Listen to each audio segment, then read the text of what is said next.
জনবিকে কোথাকার কোন বিজেপির কোন নেতা কোন হারামজাদা কে কি বললো তাদের কিচ্ছু যায় আসে না। আমাদের মহাভারতের শ্রীকৃষ্ণ বলছেন, শ্রীকৃষ্ণ আরো মারাত্মক কথা বলছেন, অর্জুনকে বলছে তার ভাইদের হত্যা করতে।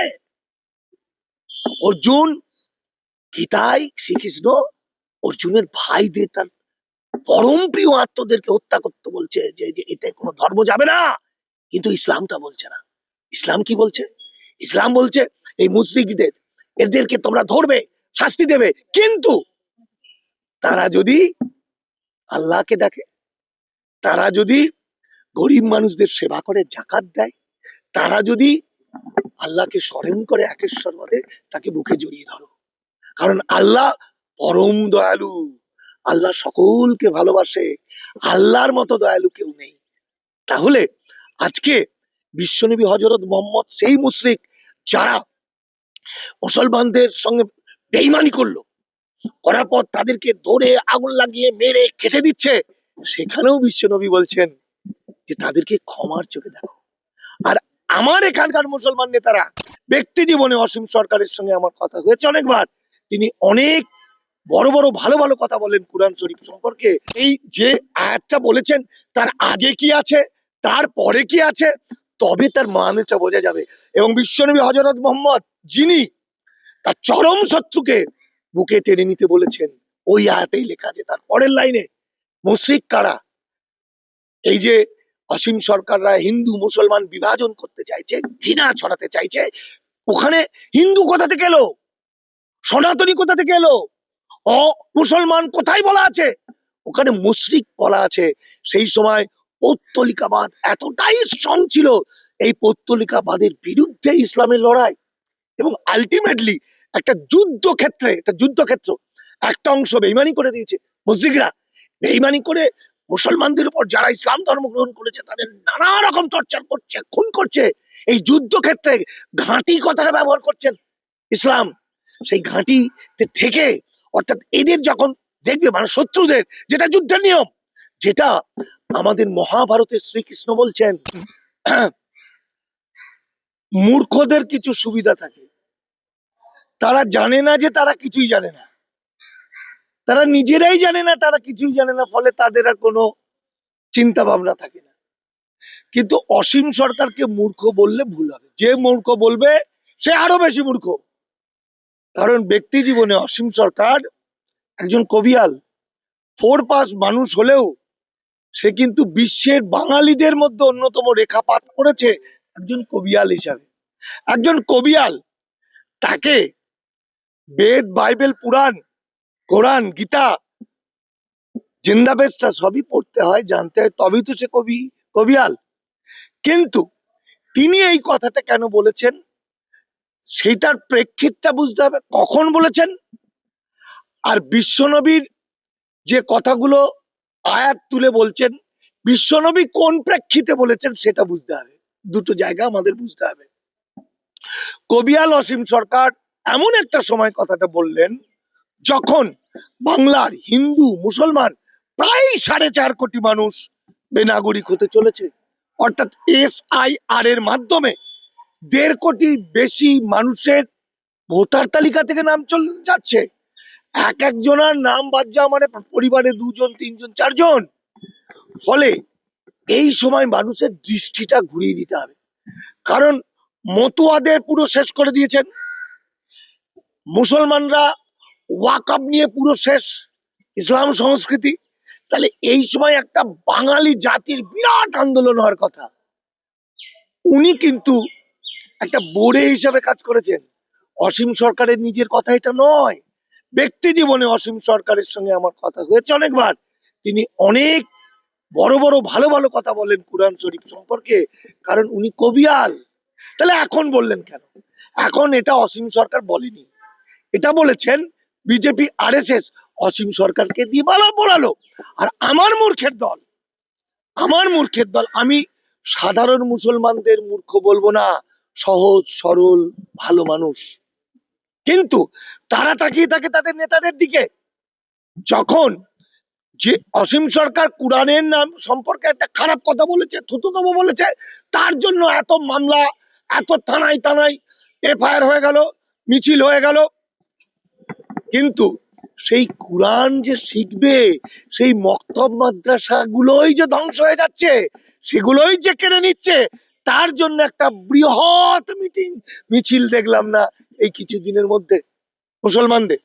এমনকি এই যে কোরআন শরীফ রক্ষা করার বা মসজিদ মাদ্রাসা ঈদগাহ মক্তব রক্ষা করার যারা রক্ষা করেন, পরিচালনা করেন, সেই মুতোয়ালি ভাইদের যে 6 মাস করে জেল হতে চলেছে, 20,000 টাকা করে ফাইন হতে চলেছে, সেই কথাগুলোও আমার মুসলমান নেতারা কাউকে বলে না।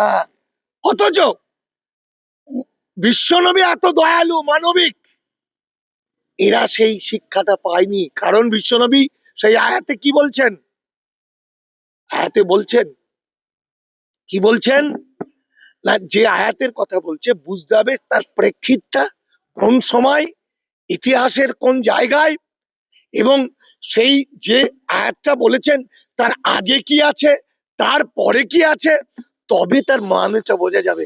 এবং বিশ্বনবী হযরত মুহাম্মদ, যিনি তার চরম শত্রুকে বুকে টেনে নিতে বলেছেন, ওই আয়াতেই লেখা আছে তার পরের লাইনে, মুশরিক কারা, এই যে অসীম সরকাররা হিন্দু মুসলমান বিভাজন করতে চাইছে, ঘৃণা ছড়াতে চাইছে, ওখানে হিন্দু কোথা থেকে এলো, সনাতনী কোথা থেকে এলো, মুসলমান কোথায় বলা আছে, ওখানে মুশরিক বলা আছে। সেই সময় পৌত্তলিকাবাদ এতটাই স্ট্রং ছিল, এই পৌত্তলিকাবাদের বিরুদ্ধে ইসলামের লড়াই, এবং আলটিমেটলি একটা যুদ্ধক্ষেত্র একটা অংশ বেঈমানি করে দিয়েছে। মুশরিকরা বেঈমানি করে মুসলমানদের উপর, যারা ইসলাম ধর্ম গ্রহণ করেছে তাদের নানা রকম টর্চার করছে, খুন করছে। এই যুদ্ধক্ষেত্রে ঘাঁটি কথাটা ব্যবহার করছেন ইসলাম, সেই ঘাঁটি থেকে, অর্থাৎ এদের যখন দেখবে মানে শত্রুদের, যেটা যুদ্ধের নিয়ম, যেটা আমাদের মহাভারতে শ্রীকৃষ্ণ বলছেন, শ্রীকৃষ্ণ আরো মারাত্মক কথা বলছেন, অর্জুনকে বলছে তার ভাইদের হত্যা করতে। অর্জুন গীতায় শ্রীকৃষ্ণ অর্জুনের ভাইদের, তার পরম প্রিয় আত্মদেরকে হত্যা করতে বলছে, যে এতে কোনো ধর্ম যাবে না। কিন্তু ইসলামটা বলছে না। ইসলাম কি বলছে? ইসলাম বলছে এই মুশরিকদের, এদেরকে তোমরা ধরবে, শাস্তি দেবে, কিন্তু তারা যদি আল্লাহকে ডাকে, তারা যদি গরিব মানুষদের সেবা করে, জাকাত দেয়, তারা যদি আল্লাহকে স্মরণ করে একেশ্বর বলে, তাকে বুকে জড়িয়ে ধরো। কারণ আল্লাহ পরম দয়ালু, আল্লাহ সকলকে ভালোবাসে, আল্লাহর মতো দয়ালু কেউ নেই। তাহলে আজকে বিশ্বনবী হযরত মুহাম্মদ সেই মুশরিক যারা মুসলমানদের সঙ্গে বেঈমানি করলো, করার পর তাদেরকে ধরে আগুন লাগিয়ে মেরে কেটে দিচ্ছে, সেখানেও বিশ্বনবী বলছেন যে তাদেরকে ক্ষমার চোখে দেখো। আর আমার এখানকার মুসলমান নেতারা, আমি সাধারণ মানুষের কথা বলবো না, তারা তাকিয়ে থাকে নেতাদের কথা। নেতারা অসীম সরকারকে একটা আহাম্মক মনে করে, তাকেও ক্ষমা চোখে দেখছে না। কার বিরুদ্ধে অসীম সরকার বলেছে? এই যে উপরের দিকে তাকিয়ে, আকাশের দিকে তাকিয়ে যদি থুতু ফেলেন, তাহলে আকাশের কি এসে যায়? আমি মনে করি বিশ্বনবী কথাটার অর্থ হলো নীল আকাশ, অর্থাৎ পৃথিবীর শ্রেষ্ঠ মহামানবদের শ্রেষ্ঠ, যার আদর্শে উদ্বুদ্ধ হয়ে 57টা দেশ তৈরি হলো, মানবতা, মনুষ্যত্ব, বিবেক, ভ্রাতৃত্ব, ভালোবাসা, সমস্ত কিছুর একটা একটা প্রতিভু, ইনি হচ্ছেন বিশ্বনবী। ফলে বিশ্বনবীকে কোথাকার কোন বিজেপির কোন নেতা, কোন হারামজাদা কে কি বললো, তা দিয়ে কিচ্ছু যায় আসে না। বরং সে জায়গায় বিশ্ব নবীর যে সংস্কৃতি, 1200 বছরের আল্লাহর ইসলামের সংস্কৃতি, সেই সংস্কৃতিকে রক্ষা করার জন্য একবার মিছিল হয়ে যাকতো, একবার আবার মানুষ বেরিয়ে পড়ে যাকতো, তবে আমি বুঝবো এরা প্রকৃত মুসলমান। তথাপি আমি বলবো যে এটা কৌশল, এটা অসীম সরকারের কৌশল। সেই কৌশলে আমরা ফাঁদে পা দৌলে হবে না। গতকাল আমি ওয়াকাব নিয়ে মিটিং করতে গেছিলাম মুর্শিদাবাদের কাঁদিতে।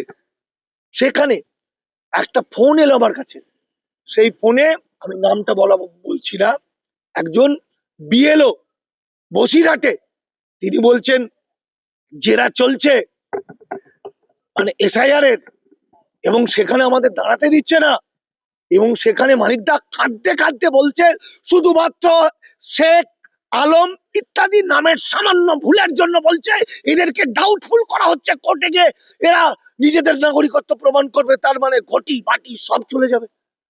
সেখানে বলছে যে হিন্দুদের বলছে বিয়ের পর টাইটেল পাল্টে গেছে, বলছে যে যদি ম্যারেজ সার্টিফিকেট না দেখানো হয়, দেখাতে পারেন, তাহলে আপনার নামটা রাখা যাবে না।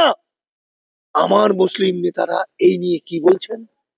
আমার মুসলমান নেতারা এই নিয়ে কি বলেছে একবারও যে আমরা এসআইআর এর বিরুদ্ধে, আমরা এনআরসির বিরুদ্ধে, আমরা একজনকেও বেনাগরিক হতে দেবো না? শুধু হিন্দু নয়, এই যে কথায় কথায় বলছে না আমাদের অনেক কম হবে, এই আমাদের অনেক কম হবে মানে হিন্দুদের অনেক বেশি যাবে, আমাদের অনেক কম হবে, এর চেয়েও মারাত্মক কথা নেই।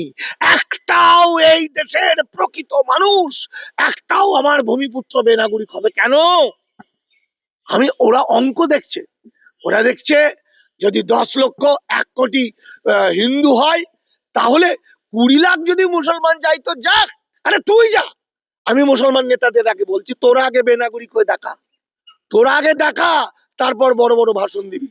ফলত অসীম সরকারের মতো কুলাঙ্গার আকাশের দিকে তাকিয়ে, বিশ্বনবী মানে নীল আকাশ, তাকে কি গালাগালি দিল না দিল সেইগুলো না দেখে আগে বিশ্বনবীর সেই কুরআন শরীফ যেখানে পাঠ করা হয়, শিক্ষা হয়, সেই মাদ্রাসা মক্তবটা কি করে রক্ষা করা যায় তার জন্য আগে লড়াই কর, তার জন্য মিছিল কর, মিটিং কর, তবে বলবো সত্যি করে তুই মুসলমান, তা নাহলে বলবো তোরা হলে মুনাফেক। আমি সব মুসলমানকে বলছি না, সাধারণ মুসলমান হিন্দু সাধারণ মানুষ তো সাধারণই, তাদেরকে যেমন চাকিয়ে দেবে তারা তেমন চাকবে, চাকিয়ে দিলেই হলো। ফলত আমি আশা করেছিলাম এসআইআর এর সময়ে এই যে 4.5-5 কোটি মানুষ বেনাগরিক হতে চলেছে, 1 কোটি 1.5 কোটি মানুষের নাম চিরকালের জন্য বাতিল হয়ে বেনাগরিক হচ্ছে, এই সময় হিন্দু মুসলমান সবাই মিলে মিছিল করবে, সেটা না করে অসীম সরকার, বিজেপি অসীম সরকারকে দিয়ে একটা নোংরা কথা বলালো, এরা ফাঁদে পা দিয়ে দিল। ফলত আমি বলবো বাঙালি কবে শিক্ষিত হবে, আমি বলবো এখানকার ধর্মান্তরিত মুসলমান কবে প্রকৃত মুসলমান হয়ে উঠবে, কবে বিশ্বনবী হযরত মুহাম্মদের আদর্শকে উপলব্ধি করে হৃদয়ের মধ্যে রাখবে। বিশ্বনবী তার চরম শত্রুকে, ওই যে অসীম যে আয়াতের কথা বলছে, সেই চরম শত্রুকে যেমন হত্যা করার কথা বলেছে যুদ্ধক্ষেত্রে, পাশাপাশি বলেছে সে যদি আল্লাহর কথা বলে তাকে তুমি ভালোবেসো, বুকে টেনে নিও, কারণ আল্লাহ পরম দয়ালু। কিন্তু আমার এদের মধ্যে কোনো দয়া ফয়া দেখতে পাচ্ছি না, সব গেম। অসীম সরকার বলেছে, তাহলে আমিও বলি এটা গেম হচ্ছে, ফলে এই গেমের মধ্যে আমি নেই। আমি মনে করি সমস্ত হিন্দু মুসলমান বৌদ্ধ খ্রিস্টান জৈন যে যেখানেই আছে সমস্ত মানুষ এক হয়ে বাংলা এবং বাঙালি যে বিপদের মধ্যে পড়েছে সেই মুহূর্তে বাঙালিকে রক্ষা করতে এখনই ঘটনার মধ্যে তাকিয়ে দেখা এসআইআর কি হচ্ছে এবং পথে নেমে পড়া, আন্দোলন করা, বাংলা বাঙালি জাতিকে রক্ষা করতে।